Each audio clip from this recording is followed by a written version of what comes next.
Hey guys, it's Anthony, Super Duty Service. I don't know, it comes in droves, I guess. We just did one yesterday. Exact same thing. Exact same thing. All right, hook it up. We got air test hooked up to the IPR fitting.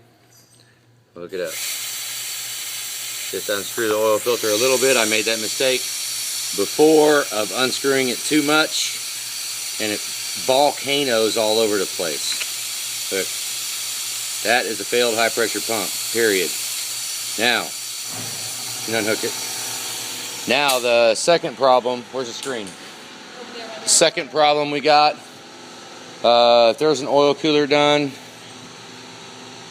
it probably needs to be redone. Get all that stuff on the screen. The screen was off of the IPR valve, fell out. That's a lot of nasty crap in the screen. That filters contaminants coming from the oil cooler and the oil cooler reservoir, the high pressure pump reservoir under the oil cooler.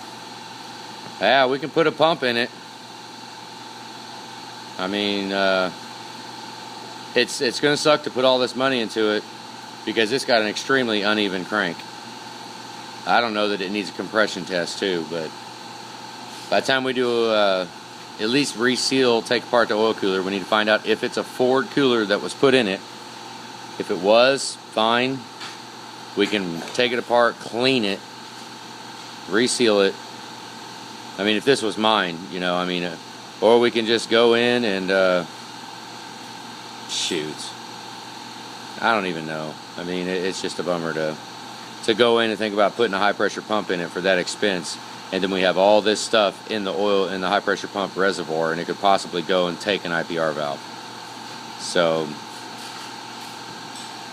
I mean, this is just a crazy gig right here, because that's bad. There's plastic and all kinds of crap in it. Did it have a motorcraft filter in it? No metal. No metal on the. No metal on the in the oil. So, you know, if it does have compression issue, I mean, I could hook it up and do a relative compression, but that I've compared relative compression with actual compression numbers, and that relative, you can't go off that compression. I mean, it'll tell you if one is absolutely freaking gone, but it's not very reliable.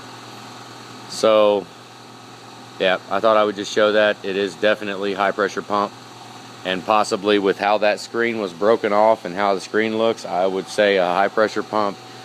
I mean, we could put the same IPR valve in and try, but shoot, if it was me, I'd put an IPR valve and a high pressure pump in it. That's what I would do. I would go even further and put a late model intake on it to do away with that crossover tube on the back.